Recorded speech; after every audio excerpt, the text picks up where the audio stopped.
جێپەنجەی ئەندازیارێکی تەلارسازی بە شارەکۆنەکەی دیمەشقەوە و بەو کۆڵانە تەنەبەرانەوە دیارە پیتەکانی خۆشنووسی عەرەبی کە ڕستەکەن تێکەڵکردنی پیتە عەرەبیەکان لە نێو تابلۆیە کە ڕۆحی نوێگەرایەتی بەبەری پیتەکاندا کردووە. الكتلة والفراغ والربط البصري بين هالكتلتين.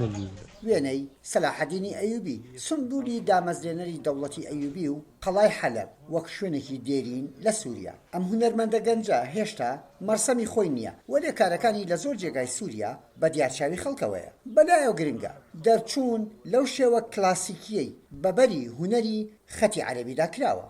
التصق اسم الخط العربي خەتی عەرەبی نووساوە بە هونەری ئیسلامیەوە لە بەرەوەی پیتەکان لە قورئاندا هاتووە. ئەوە شتێکی جوانە. ئێمە لەم هونەرەدا دەمانەوێت لە چوارچێوەی کلاسیکی دەرچین تا بگین بە هونەرێکی تەشکیلی لە پیتەکانیشدا چەندین شێوەی هونەریان هەیە. تەکنەلۆجیا لە هەموو جێیەکە تەنانەت بە حازری پیتەکانی خەتی عەرەبیت بۆ دەخاتە بەردەست. بەڵام لای ئەم هونەرمەندە سەردەمی گەڕانەوەیە بۆ پێدانی جوانی بەو مێژوانە خستنەگەری فڵچەیەکی هونەرپرژێن و پێدانی ڕۆحێکی تر بەو مێژوانە. ممكن أحيانا نستخدم آيات قرآنية. دەتوانین هەندێک جار ئاەتی قورئانی بەکاربهێنین یان شعرەکانی تەسەوفی و ڕۆمی و حەجاج یاخود تەنها پیتەکان بەکاربهێنین هەتاوەکو وێنەکە دەکێشین.